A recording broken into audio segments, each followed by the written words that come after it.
অরিন্দম আছে, ওকে। হ্যাঁ, সবাইকে আন্দোলন পরবর্তী অভিনন্দন। যেটা হয়তো নিজেদের পিঠ থাপড়ানোর জন্য বলছি এমনটা না।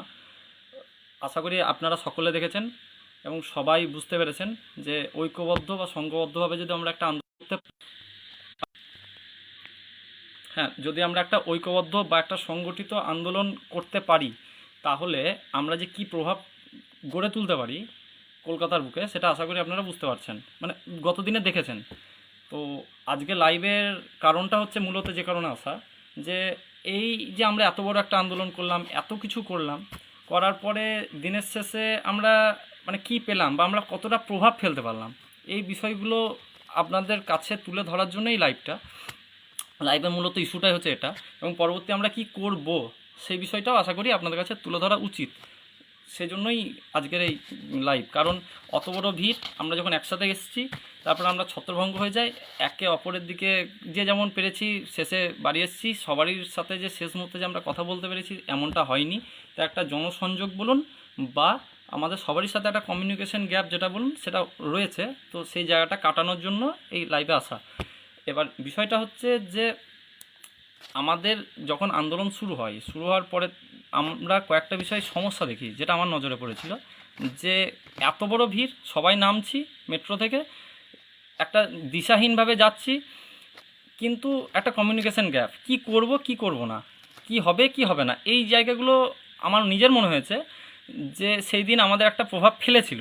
এবং যে কারণে পুলিশ যখন আমাদেরকে ছত্রভঙ্গ প্রথমে করতে খানিকটা সুবিধা হয় এবং বৃষ্টিটা চলে আসে, তারপরেতে আমরা কিছুটা ছড়িয়ে যাই বা সেই জায়গাটায় আমাদের কী করা উচিত কী করা উচিত না, এই জায়গাটায় কিছুটা আমাদের সমস্যা তৈরি হয়। তো তারপরেও আমরা যে আন্দোলনটা করে দেখিয়েছি, আমার মনে হয় 22 স্টেটের, আশা করি সবাই জানেন, এর নতুন করে বলার কিছু নাই যে একটা বৃহৎ বড় আন্দোলন হয়েছে। কিন্তু আসল যে জায়গাটা আমি জানতে চাইছি বা আপনাদের কাছে তুলে ধরতে চাইছি যে ইস্যুটা, সেটা হচ্ছে যে আন্দোলনের প্রভাব আমরা কতটা ফেললাম।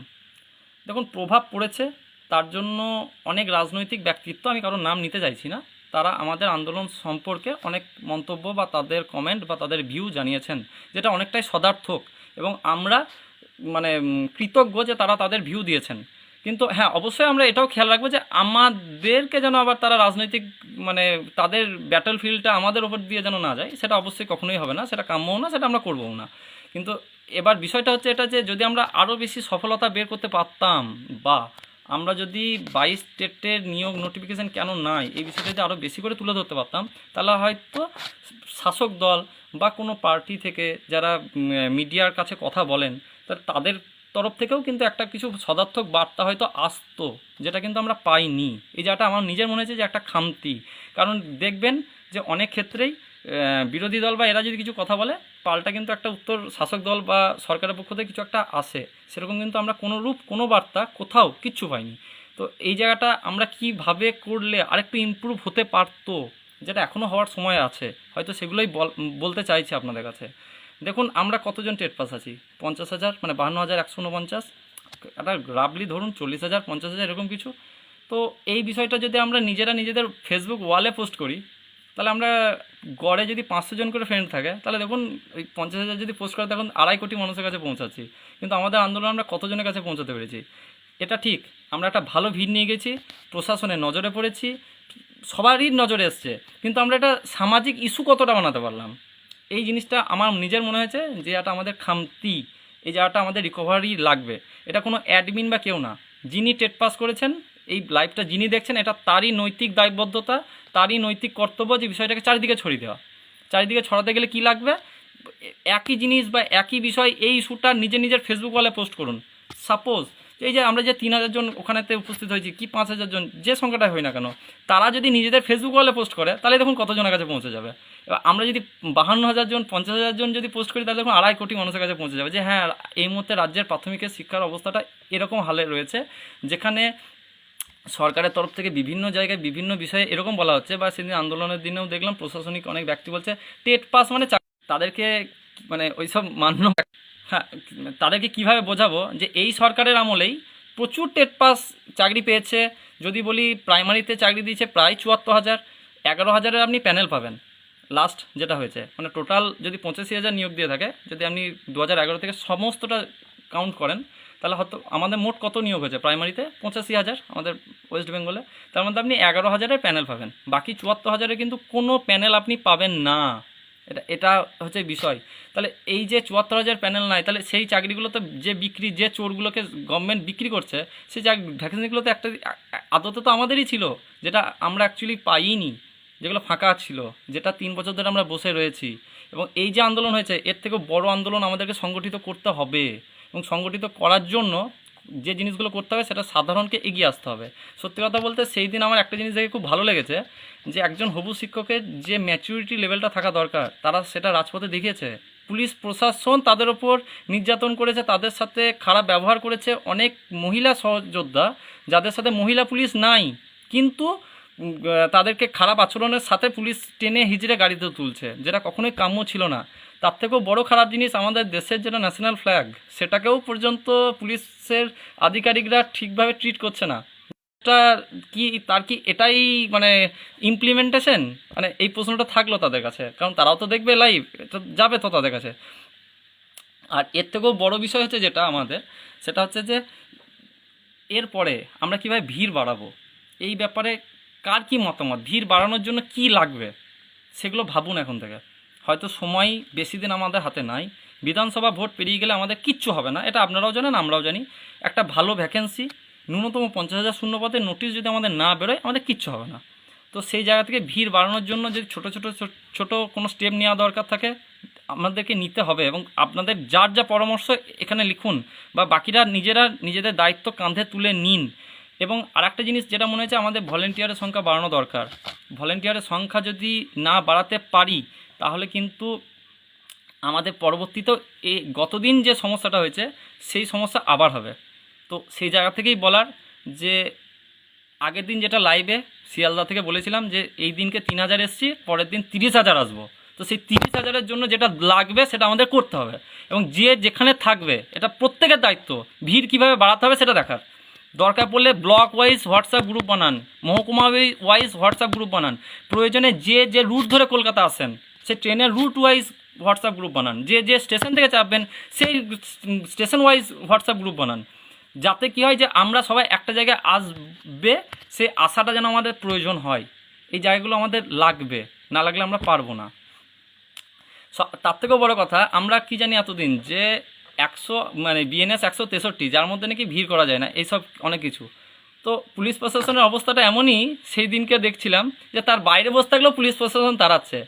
আমাদের মধ্যে অনেকেরই পায়ের অবস্থা খারাপ, শরীর বিধ্বস্ত, গলা ভেঙে গেছে।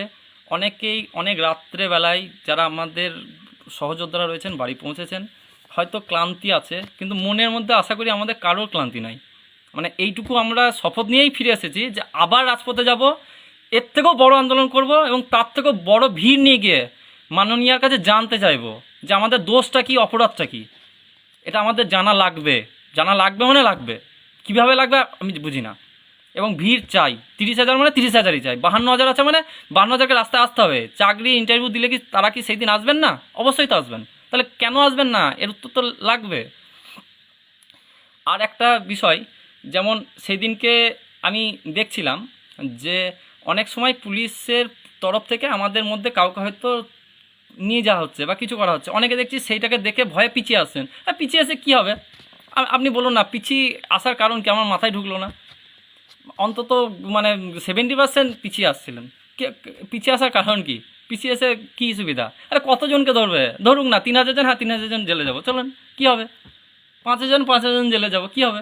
30,000 জন পরের বার নামবো, 30,000 জন জেলে যাবো। এলে কোন জেল আছে পশ্চিমবঙ্গে যে 30,000 জনকে নিয়ে ভরে রাখবে? এটা তো বোঝার আছে না। তো এর উত্তর হচ্ছে একটাই, সেটা হচ্ছে যে যত বেশি আমরা ভিড় বাড়াতে পারবো, তত বেশি আমরা আমাদের দাবিটাকে আমাদের নিজেদের সাপেক্ষে তুলে ধরতে পারবো। এবং হ্যাঁ, অবশ্যই যে ম্যাচুরিটিটা আমরা গত দিনকে দেখিয়েছি, আগামীতেও আমরা সেই ম্যাচুরিটিই দেখাবো। কি না, আমরা নিজে থেকে কোনো সরকারি সম্পত্তি ভাঙচুরে কখনোই যাব না, যেমনটা গত দিনে গিয়েছি। আবার আমরা কোনো পুলিশ প্রশাসনের সাথে নিজে থেকে কোনো খারাপ বিহেভিয়ার বা বচসায় জড়াবো না। তারা আমাদের সাথে করেছে, সেটা আমাদের আরও সমাজের কাছে তুলে ধরতে হবে। একজন মহিলা সহযোদ্ধা তার সাথে খারাপ আচরণ করছে, একজন ভারতের জাতীয় পতাকা নিয়ে দাঁড়িয়ে আছে তার সাথে খারাপ আচরণ করছে। মানে আমরা বাস করি কোন দেশে, যে দেশের একজন পুলিশ প্রশাসনের ব্যক্তি এইরকমভাবে ট্রিট করে, তাহলে সাধারণ মানুষের কথা ছাড়ুন, মানে ওখানে অত বড় ভিড়, তার সামনে যদি পুলিশ প্রশাসনের বিষয়টা এরকম হয়, তাহলে মানে সাধারণ মানুষ যারা খেটে খায় রাস্তাঘাটে ঘুরে বেড়ায় তাদের অবস্থাটা কি করে? এটা তো উত্তর লাগবে। আর কিছু কিছু বিষয়, যেমন যারা উত্তরবঙ্গ থেকে আসছে বা যারা পুরুলিয়া থেকে আসছে বা যারা দূরের জেলা, কাইন্ডলি সেই জেলার যদি কেউ না আসেন, তারা তাদেরকে ফিনান্সিয়াল হেল্প করুন। কারণ ফিনান্সিয়াল হেল্প না করলে অসুবিধা। কেন অসুবিধা? কারণ একটা বড় অংশের খরচ আছে তাদের।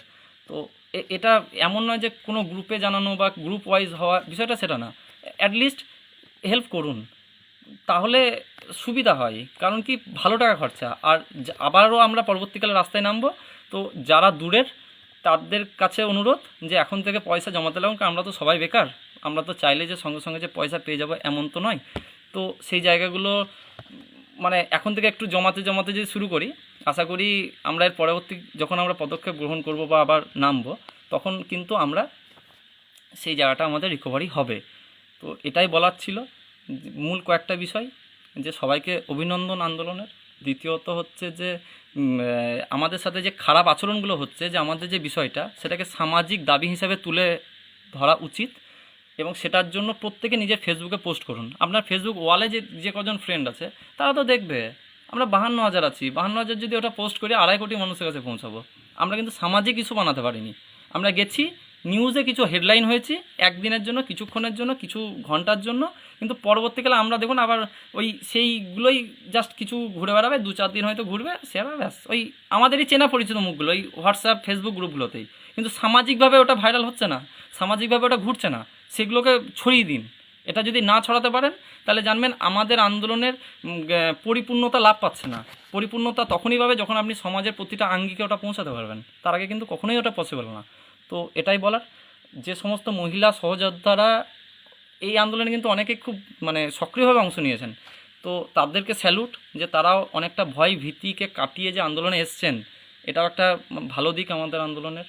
এবং এটাও ঘটনা যে অনেকে আছে যারা পুলিশের গাড়িতে চাপতে কোনো ভয়ও পায়নি, কোনো দ্বিধাগ্রস্ত হয়নি, কিচ্ছু না, একদম ডাটসে। তো এই জিনিসটা যথেষ্টই অ্যাপ্রিসিয়েটেবল। তো এটাই বলার, এর বেশি আর কিছু বলার নাই, দীর্ঘায়িত করবো না। কারো যদি কিছু কোয়েশ্চেন থাকে করতে পারেন। তো এটাই, কারো যদি কিছু কোয়েশ্চেন থাকে করতে পারেন।